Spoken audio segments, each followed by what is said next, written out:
Aleluya.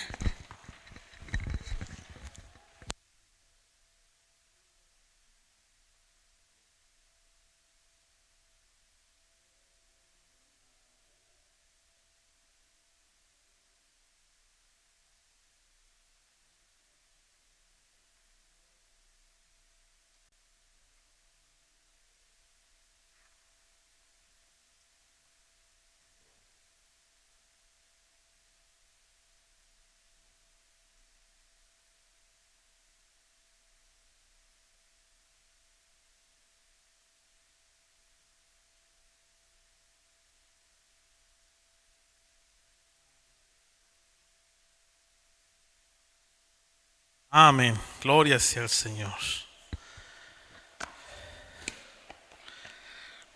Seguimos ahí en nuestro estudio en el libro de Oseas. Si gusta abrir su Biblia.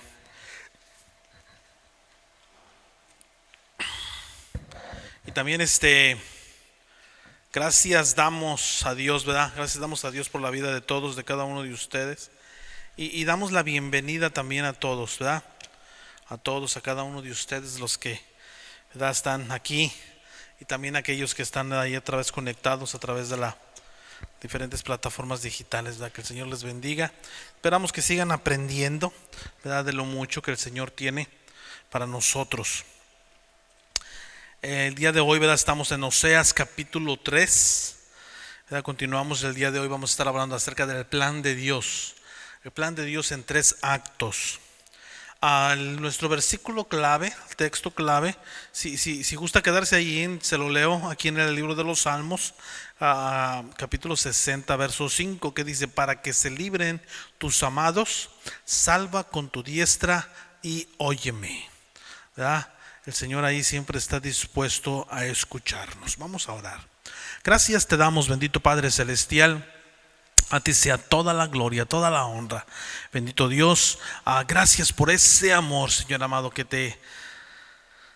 Señor, que te sobresale, que resalta. Gracias, gracias, gracias, Señor amado, porque si no fuera por tu gracia, Señor amado, yo no sé dónde estaríamos hoy, Padre amado, pero gracias.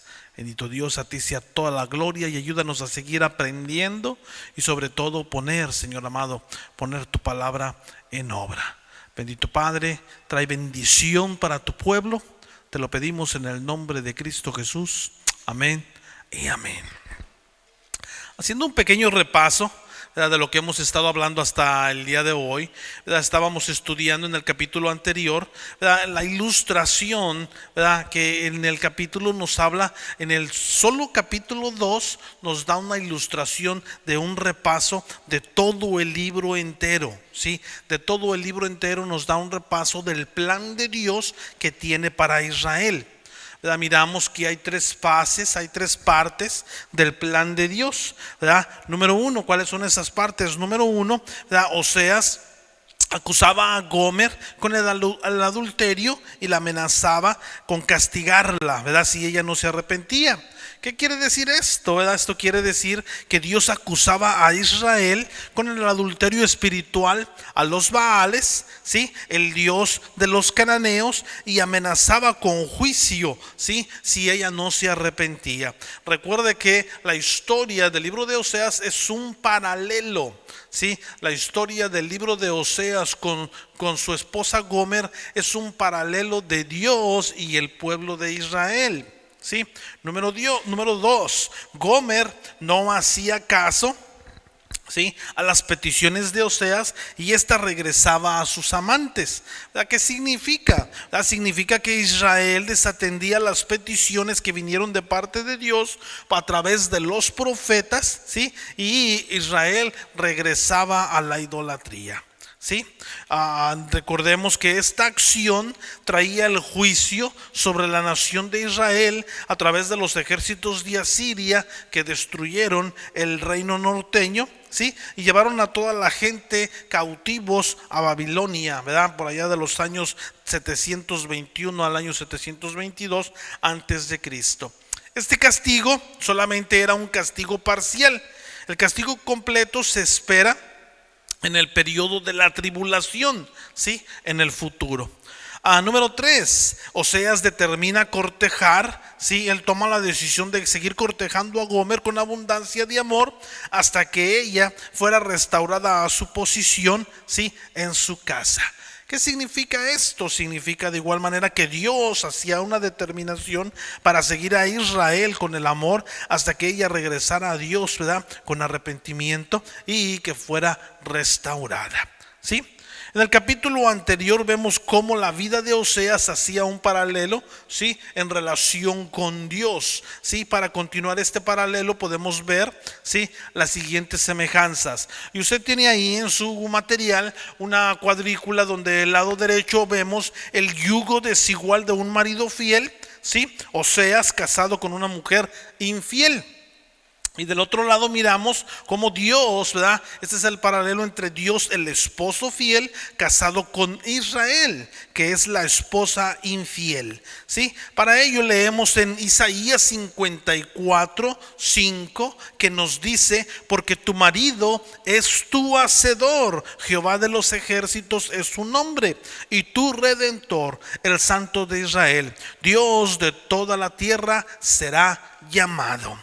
Sí, Jeremías 3:20 nos dice: pero como la esposa infiel abandona a su compañero, así prevaleciste contra mí, oh casa de Israel, dice Jehová.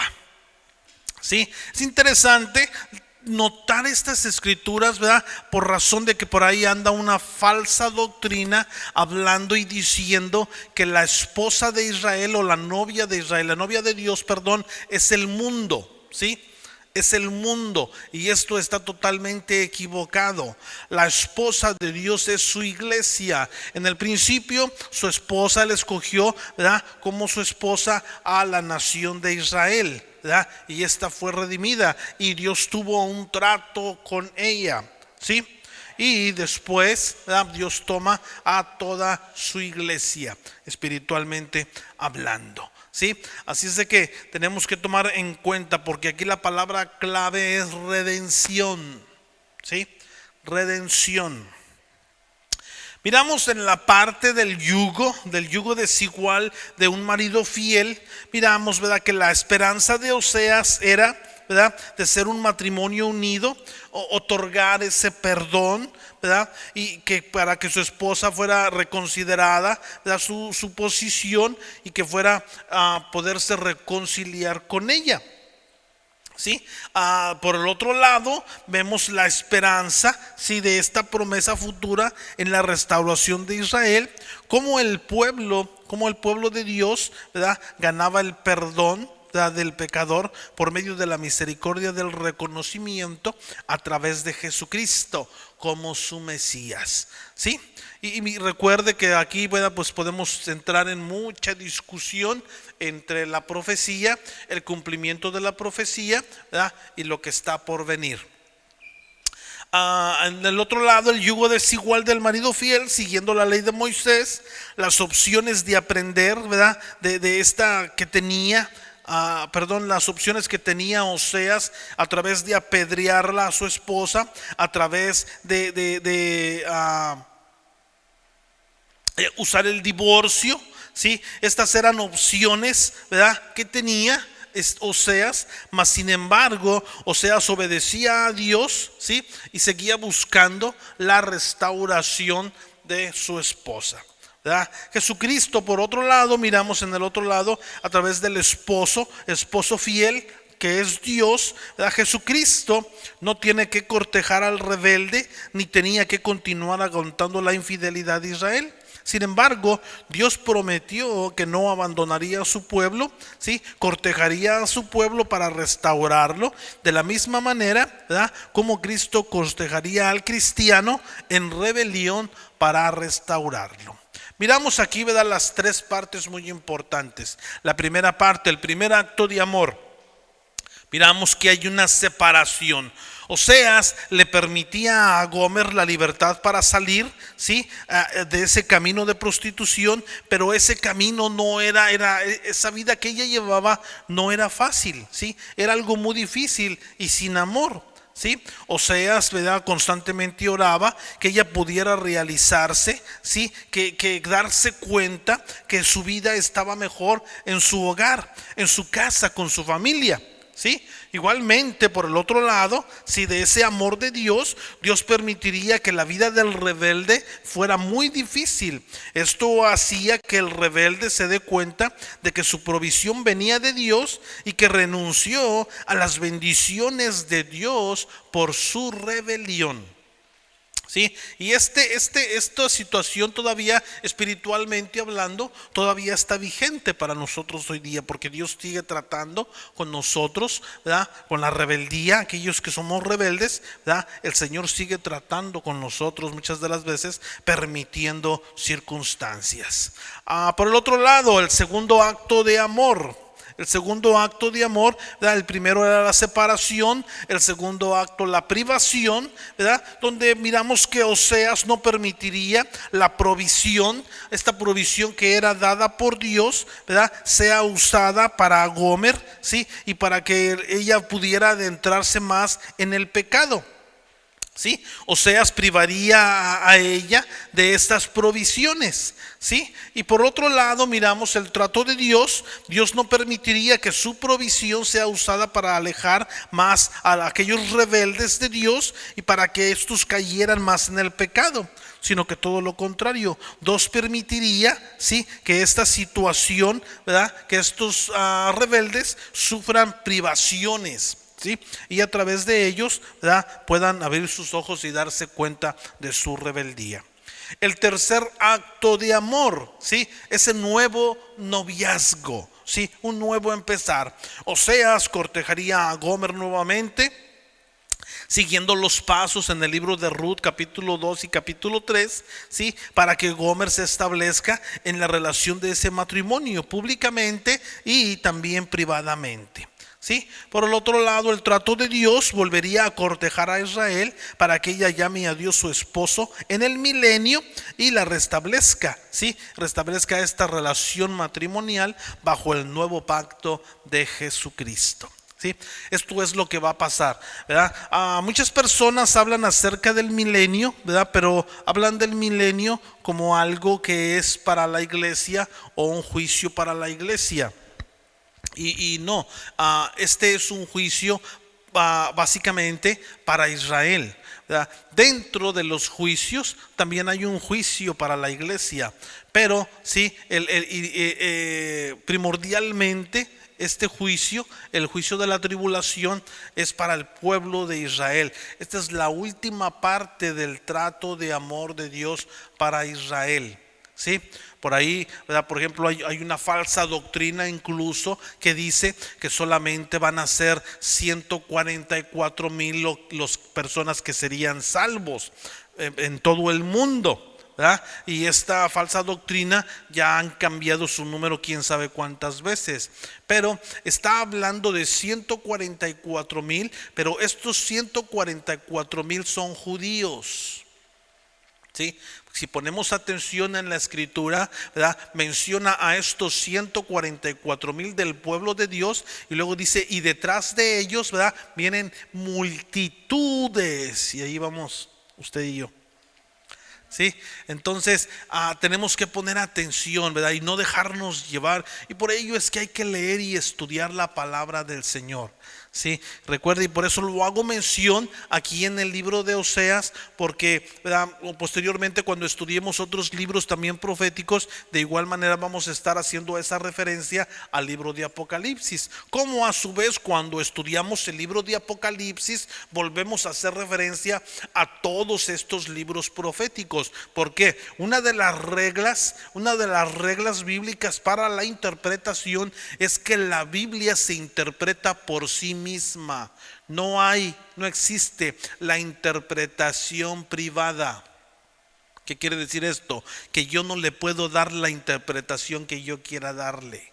La palabra de Dios se interpreta por sí misma, haciendo y yendo del Antiguo Testamento al Nuevo, porque el Antiguo Testamento confirma el Nuevo y el Nuevo Testamento confirma el Antiguo Testamento, por si no sabía. ¿sí? Por eso es que hay que estudiar, hay que aprender y hay que estar atentos. Si no nomás, ¿verdad?, creer lo que dice la compadre, el compadre, lo que dice TikTok, lo que dice por ahí tantas personas en las redes sociales, que muchas de las veces dicen puras mentiras, ¿sí? Tenga cuidado. Amén. Entonces tenemos estas tres partes. Vamos a comenzar leyendo aquí en el libro de Oseas capítulo 3, de los versos 1 al 5.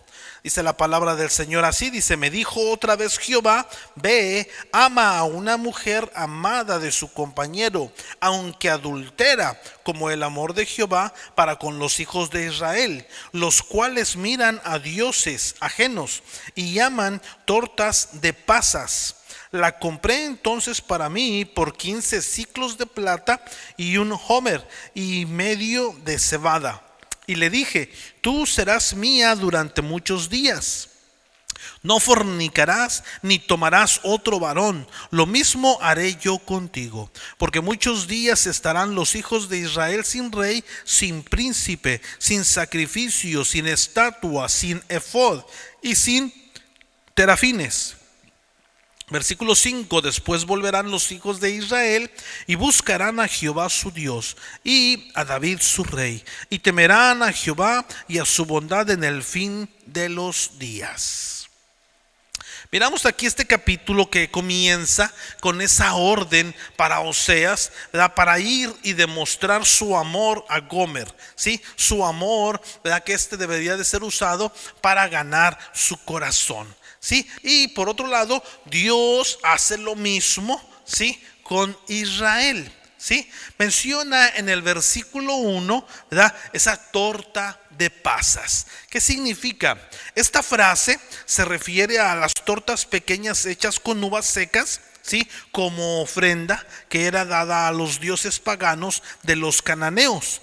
Gomer pertenecía a un grupo de prostitutas, ¿sí? Oseas fue para comprarla pagando el precio que le pidió el proxeneta que tenía posesión de ella, ¿sí? Nos dice ahí, ¿verdad?, que la compró por 15 siclos de plata, ¿sí? ¿Qué experiencia, ¿verdad?, podemos sacar de la vida, ¿sí?, de lo que sabemos ahorita, de la vida con Cristo en el Nuevo Testamento, que nos recuerda este versículo 2? ¿Sí? ¿Qué historia le recuerda a usted? ¿Quién le compró a usted? ¿Quién le compró a mí? ¿Quién nos compró? ¿Sí? Esto nos recuerda, ¿sí?, ese comprar de Oseas, ¿sí?, a su esposa, de la prostitución. A Cristo nos compró a nosotros también. Eso es lo que queremos decir cuando mencionamos la palabra redención o redimir. ¿Sí? Pagó el precio de la redención. Esta palabra se utilizaba mucho también en el contexto de un esclavo, ¿sí? Cuando este esclavo era comprado, era redimido, ¿sí? Aquella persona que compraba, que pagaba el precio de ese esclavo, le estaba redimiendo, ¿sí? Y por eso se utiliza esta palabra, ¿sí? Jesucristo pagó el precio de redención, ¿sí?, por su novia, ¿sí?, la iglesia. El concepto de redención, ¿sí?, es el tema que encontramos a través de toda la Biblia, ¿sí?, a través de todo el Antiguo Testamento y el Nuevo Testamento. Primeramente podemos verlo, ¿sí?, con una explicación completa en el libro de Éxodo, cuando la sangre del cordero compraba la redención para Israel de Egipto. ¿Sí? Podemos verlo en el libro de Ruth también, que es el libro de la redención. Podemos verlo también aquí en el libro de Oseas, ¿sí? El cumplimiento de todos estos tipos y figuras de la redención lo encontramos en Jesucristo, nuestro Redentor, quien pagó el precio de la redención con su propia sangre, Sí, la palabra del Señor nos dice en primera de Pedro 1, 18 y 19, sabiendo que fuisteis rescatados de vuestra manera vana de vivir, la cual recibisteis de vuestros padres, no con cosas corruptibles como oro o plata, sino con la sangre preciosa de Cristo, como de un cordero sin mancha y sin contaminación. Gloria a Dios. ¿Sí? A Gomer, ¿verdad? En la historia que estamos leyendo en el libro de Oseas, no era digna del precio que Oseas pagaba por ella, y de la misma manera Israel no era digno del precio que Dios pagaba por él. En la misma manera nosotros no somos dignos del precio que Jesucristo pagó por la salvación de nosotros. Sin embargo, este es el plan amoroso de Dios desde el principio y se basa tan solamente en su gran amor. Sí, nada más. Hay muchas personas que tienen un conflicto con esto, el aceptar a través de su vida. ¿Sí? A través de su vida, a través del tiempo, todo el tiempo han sido rechazados. Han sufrido rechazo de parte de sus padres, han sufrido rechazo de parte de la sociedad, han sufrido rechazo de muchos lados y tienen un conflicto en poder aceptar ese amor de Dios. Pero cuando se dan cuenta que el amor de Dios, ¿sí?, es incondicional, ¿sí? Es incondicional, es sin condiciones. El amor de nosotros desafortunadamente es condicional. ¿Sí? Nosotros mayormente en nuestra humanidad, ¿verdad?, amamos a aquellos que nos hacen bien. ¿Sí? Y tenemos un conflicto en mostrar ese amor para aquellos que no nos tratan bien. ¿Sí? Tenemos ese y ahí sentimos que las tripas se retuercen y se hacen nudo y nos damos cuenta que Dios no. El amor de Dios no tiene ese acondicionamiento, esa situación en la vida para el ser humano. Simple y sencillamente, ¿verdad?, nos dice su palabra así tal cual. Dios odia el pecado, pero ama al pecador. Gloria a Dios, porque esto es maravilloso, ¿sí? Entonces usted y yo no lo merecíamos, mas sin embargo, por su gran amor, cantamos ese canto precioso, ¿verdad? Es por su gracia y por su amor, ¿verdad? Gloria a Dios. Aleluya. Sí, encontramos aquí esta profecía que es muy significativa en el verso 4 y 5, ¿verdad?, donde nos damos cuenta que esta profecía es una profecía tan importante como las profecías en los libros de Daniel, ¿sí?, e Isaías. ¿Sí? Y aquí está la situación, ¿verdad? Nos comienza a hablar a partir del versículo 4 en adelante. Nos dice: porque muchos días estarán los hijos de Israel sin rey. ¿Sí? En el versículo 4 debemos de notar que se menciona, que no se menciona un tiempo específico, dice muchos días. ¿Sí? La palabra muchos días, esto nos hace, ¿verdad?, que la profecía sea vaga, ¿sí?, por una razón. ¿Sí? ¿Cuál es esa razón? 3 veces Dios profetiza que los israelitas perderían esa tierra prometida. La primera vez Dios se lo dijo a Abraham, que vagarían por 430 años. ¿Sí? Cuando Dios dio ese pacto a Abraham, ¿sí?, este pacto también que hizo con Moisés, que contiene también 215 años consecutivos, ¿sí?, en Egipto. La segunda vez Dios habló por medio del profeta Jeremías que los israelitas serían cautivos por 70 años. Esa profecía se cumplida, ¿verdad? Esa fue dada al reino sureño de Judá y se refería a la cautividad en Babilonia que vendría después de los días de Oseas. ¿Sí? La cautividad en Babilonia terminó después de 70 años y los israelitas regresaban a la tierra prometida, ¿sí?, como una nación. En la tercera ocasión, Dios habla por medio del profeta Oseas al reino norteño. La razón en la cual no hay periodo de tiempo específico se menciona es que cuando Israel regresaba de la cautividad de Babilonia al reino norteño, no fue restaurado como una nación separada, ¿sí? Con un rey. El del linaje, ¿verdad? Este linaje de los reyes de Jeroboam a Oseas, ¿sí? No fue establecido nuevamente. ¿Sí? El linaje de los reyes del reino sureño no fue restaurado cuando estos regresaron de la cautividad en Babilonia. ¿Sí? Constantemente otras naciones, ¿verdad?, le estaban, después de esta separación de 70 años, le estaban controlando y gobernando. ¿Sí? Y no permitieron que Israel tuviera nuevamente un rey. Aún hoy en día la nación de Israel no tiene un rey. ¿Sí?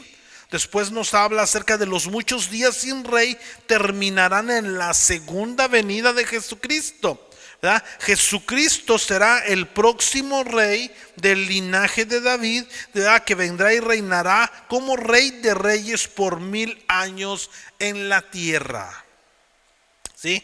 Qué interesante, nos dice el versículo 4, sin príncipe. Israel no tiene el príncipe que está que viene del linaje de los reyes. Todos los reyes están muertos, no hay príncipe, y sin príncipe algún día tomará el trono, ¿verdad? No hay esperanza de un rey. Pero Jesucristo se llama el príncipe de paz. Sí, murió, pero fue resucitado de entre los muertos. Este es el príncipe que tomará el trono para llegar a ser el rey. Amén. Dice el versículo 4, sin sacrificio. Los judíos pueden hacer un sacrificio de animales solo en el templo de Jerusalén. Cuando regresaban estos de la cautividad en Babilonia, construían nuevamente el templo siguiendo el libro, ¿verdad?, las órdenes de Esdras. Sin embargo, su templo fue destruido totalmente por los romanos en el año 70 después de Cristo. Y aún hoy en día Israel no tiene templo en Jerusalén, ¿verdad? Los judíos rechazaron el sacrificio final de Jesucristo y por eso ellos se quedaron sin un sacrificio. Habrá otro templo para ser construido alguna vez cerca del principio del periodo de la tribulación. En aquel momento empezarán el sacrificio de animales nuevamente. Incluso hoy día se ha hablado que están comenzando a hacer el templo. No sabemos si es o no es, ¿sí? Porque el templo, el templo que va a ser establecido tendrá que ser exactamente en el mismo lugar donde estaba. Y es interesante que hasta hace unos años atrás nadie sabía el lugar de donde estaba el templo, ¿sí? Eso es muy interesante. Pero ahorita con todo lo que se han estado haciendo muchos descubrimientos y se ha hablado de la reconstrucción del templo, ¿sí? Pero no sabemos si es allí el lugar indicado, ¿sí? Entonces esto puede ser una falsa para traer un falso engaño o algo, o va a ser verdad, no sabemos, ¿verdad? Tendríamos que esperar. Amén. Dice el versículo 4, sin estatua. ¿Verdad? Para centenares de años Israel tenía muchos ídolos de madera y piedra, que estos representaban muchos dioses diferentes, ¿verdad? Sin embargo, la cautividad en Babilonia les limpiaba de su idolatría. ¿Sí? Recuerde que por esta razón Dios permitía esto, para que fueran limpiados. Nunca jamás en la historia de Israel se somete a sí mismo en la idolatría. Dice el versículo 4, sin efod. El efod cubría el pecho del sumo sacerdote. Cuando el templo fue destruido en el año 70 después de Cristo, esto marcaba el fin del sacerdocio. ¿Sí? En el reino del milenio de Jesucristo habrá sacerdocio nuevamente. ¿sí? Pero esto tendrá que comenzar nuevamente. Igual continúa diciendo el versículo 4, y sin terafines. Los terafines eran objetos pequeños, ¿sí? De los dioses de la casa que usaban para la adivinación de eventos futuros. Existieron a través de toda la historia de Israel, ¿verdad? Pero siempre Dios los condenaba. ¿Sí? Sin embargo, el tiempo del Nuevo Testamento, los judíos habían cesado el uso de estos terafines. Por lo tanto, hasta que reciban a Jesucristo, los judíos no tienen dirección de otros dioses, ¿verdad? Por lo tanto, tampoco del Espíritu Santo. ¿Sí? Para que tengan la dirección del Espíritu Santo, primeramente tienen que aceptar a Jesucristo. Amén. Y por último dice el versículo 5, después volverán los hijos de Israel y buscarán a Jehová su Dios y a David su rey, y terminará a Jehová y su bondad en el fin de los días. ¿Sí? Esta palabra, esta última palabra, la palabra después, significa que después de los muchos días, ¿sí? Que nos hablaba en el versículo 4, al final del versículo 5 pone la profecía de regreso, ¿sí? En los postreros días. Recuerde que cada vez cuando nos encontramos esta frase, estamos hablando del milenio, ¿sí? Esta frase, los postreros días, ¿sí? Es esa fase profética que se refiere al tiempo de la tribulación y la segunda venida de Cristo. Por lo tanto, esta profecía no se refiere al regreso de Israel después de la cautividad en Babilonia, por causa de que los judíos no buscaron a Dios, ¿sí? Ellos no recibieron a Jesucristo como su Mesías, ¿sí? En su primera venida. Esta profecía no se refiere a Israel cuando llegó a ser una nación en 1947, por causa de que ellos no buscaron a Dios tampoco en este tiempo. Y aún hoy en día Israel es una nación secular.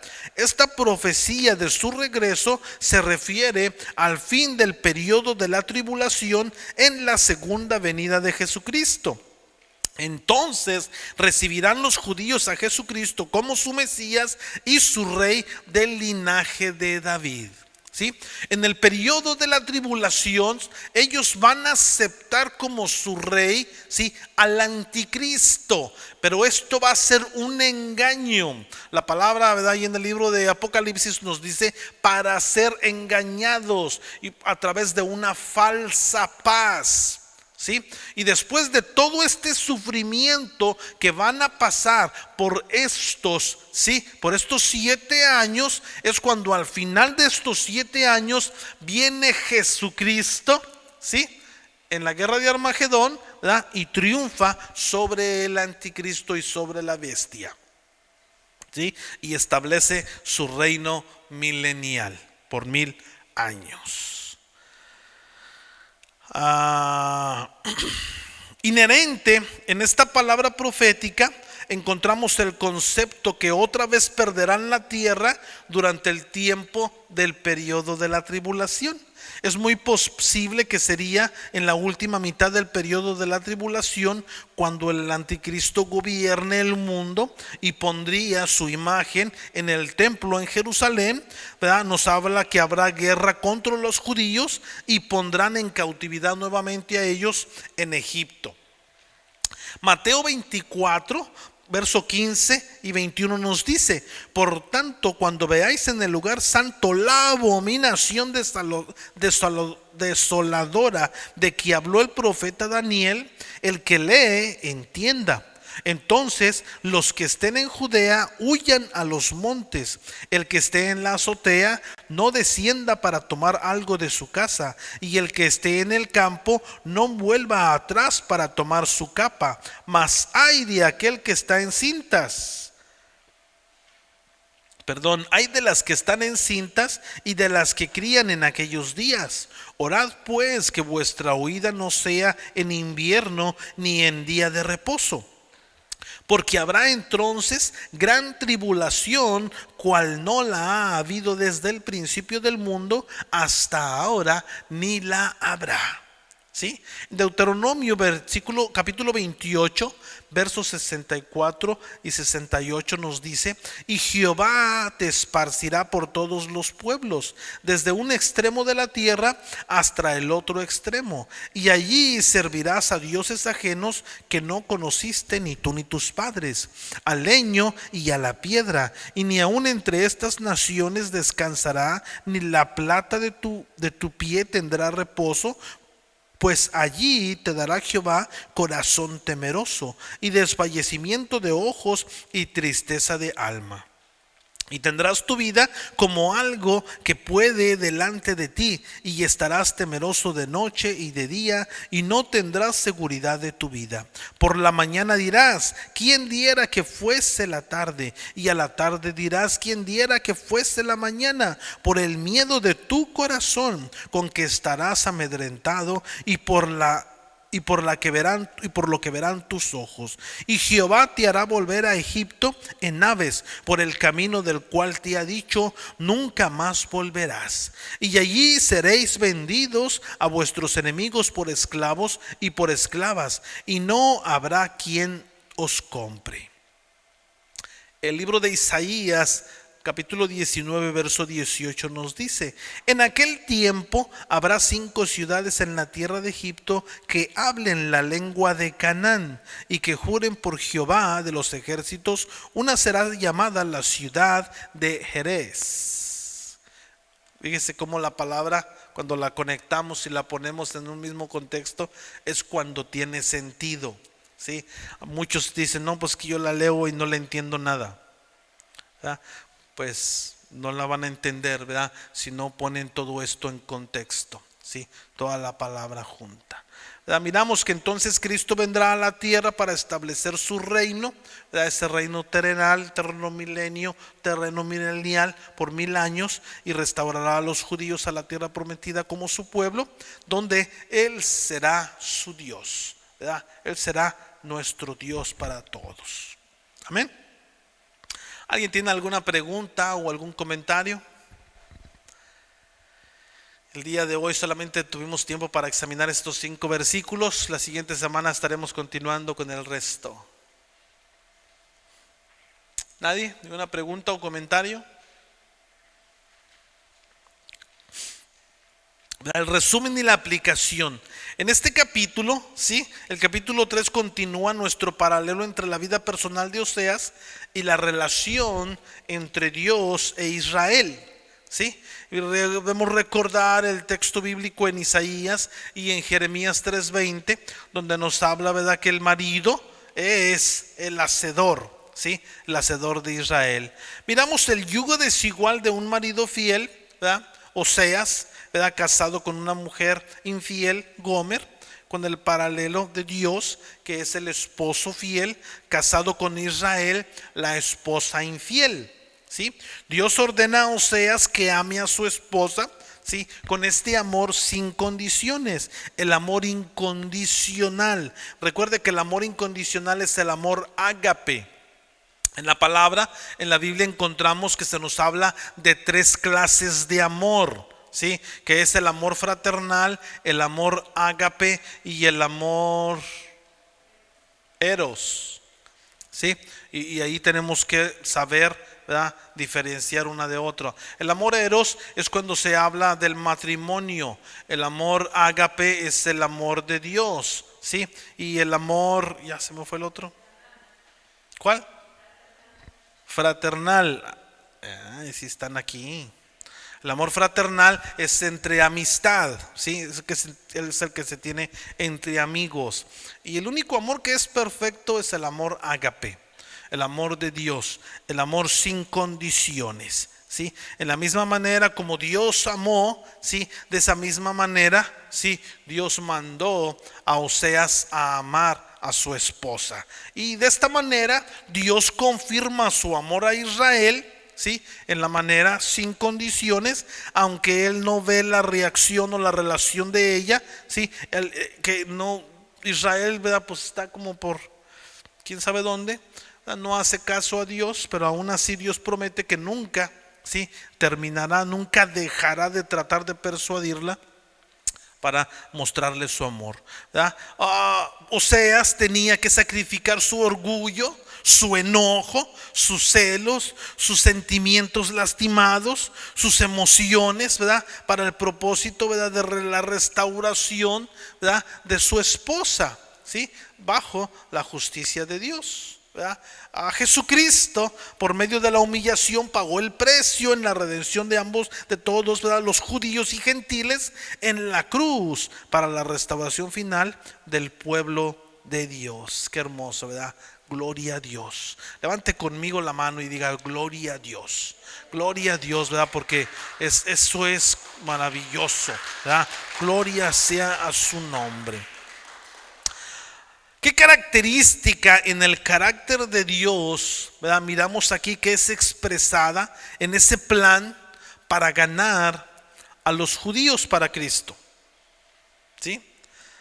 La característica de Dios que atrae su amor incondicional, ¿verdad?, que va más allá de toda medida, ¿verdad?, más allá de todo lo que podamos imaginar, más allá del abuso, más allá del tiempo. Que imagínense desde qué tiempo estamos hablando, y a pesar de todo, ¿verdad?, Dios permanece fiel. Y ha permanecido fiel, aunque escuchamos, ¿verdad? Y esto es lo hermoso, escúcheme.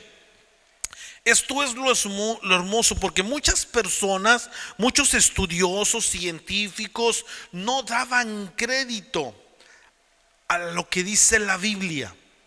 ¿Sí? No daban crédito a ello, decían, no, eso es mentira, porque no existe. Muchas ciudades, reyes, situaciones en la historia que se relatan en la Biblia, dicen, eso no pasó.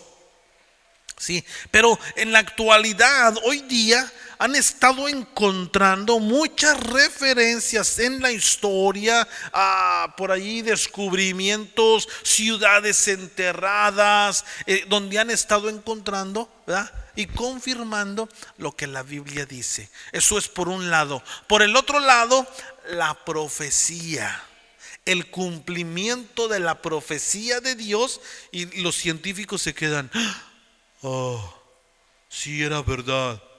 Nostradamus se equivocó. ¿Sí? El niño no sé qué no tenía razón. Pues claro que no. El que tiene razón nada más es Dios y su palabra. ¿Sí? Y a hoy día, a ver, pues aquel que diga que no, pues usted cuando escucha a alguien que le diga que no, diga, a ver, demuéstramelo. ¿Verdad? Y hoy día usted, si se pone a estudiar, usted con la palabra, es más, sin el uso de la Biblia, tan solamente utilizando los descubrimientos científicos y los descubrimientos a través de la historia de la profecía, usted puede demostrar que Dios existe. ¿Sí? Y eso es algo interesantísimo. Sí, eso es algo maravilloso. Así es de que, ¿verdad?, el creyente en Jesucristo necesita ese mismo amor sin condiciones que fluye por medio de la vida de otras personas, ¿verdad?, mostrado a otras personas para llevarles a Cristo. ¿Sí? Así es de que tenemos un gran reto. En estos 5 versículos, el libro de Oseas nos da un reto. Ahorita me estoy recordando de algo, ¿verdad? Para aquellos que dicen, ¿por qué yo? ¿Verdad? ¿Usted sabe quién es? Para aquellos que dicen, ¿por qué yo? ¿Verdad? El Señor nos da ese reto, ¿verdad? Tenemos que mostrar ese amor. El Señor nos ha dado ese reto de mostrar ese amor incondicional para que otros vengan a Cristo. Y es algo que nosotros tenemos que aprender. Tenemos que pagar el precio. Cristo pagó el precio por nosotros, y probablemente nosotros tenemos que pagar un precio para que otros vengan a Cristo. Y así es de que el reto ahí está, ahí lo tenemos.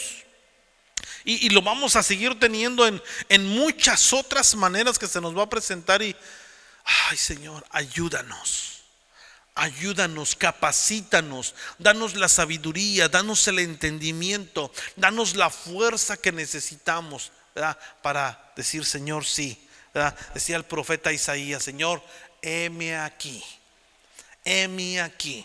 Que usted y yo podamos decir cuando el Señor nos llama a hacer algo, Señor, heme aquí. ¿Sí? Amén. Entrando a la aplicación, a la tarea que tenemos, ¿verdad? Entrando a la aplicación del capítulo 3, ¿en qué área de su vida, y con esto lo dejo, en qué área de su vida personal, practicando el amor incondicional, sanará una relación que está rota o mejorará o restaurará una relación? Ahí lo tenemos que pensar. ¿En qué áreas de su vida personal? ¿Verdad? Yo creo que aquí hay muchas áreas de las que podemos hablar. Probablemente su relación matrimonial está bien, pero ¿qué me dice de la relación con sus hermanos? ¿Qué me dice de la relación con sus padres? ¿Qué me dice de la relación con sus hijos? No, la relación con mis hijos está bien, pero ¿qué me dice de la relación con su esposo? ¿Qué me dice de la relación con su vecino, su vecina?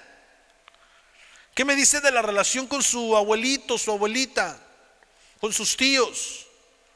¿Qué me dice de la relación con sus compañeros de trabajo? ¿Y cómo debemos de pensar? ¿Cómo a través de mostrar el amor incondicional podemos restaurar esa relación? Señor, ayúdanos. Amén. Cierre sus ojos, vamos a orar y entregamos el tiempo a nuestra hermana Olivia, que ya está lista aquí, ya está que se le queman las habas por venir a orar por las peticiones. La próxima semana continuamos con nuestro estudio en el libro de Oseas. Amén. Oramos al Señor. Gracias, bendito Padre Celestial, por este amor tan grande, por este amor incondicional que mostraste en la cruz del Calvario por mí y por todo el mundo. Por cada persona, sin distinción de rasgo, clase, raza. Padre amado, gracias. Y Señor amado, ahora una sola petición hago en este momento. Enséñanos a mostrar ese amor incondicional para restaurar a aquella relación que está rota. Padre amado, te lo pedimos en el nombre de Cristo Jesús.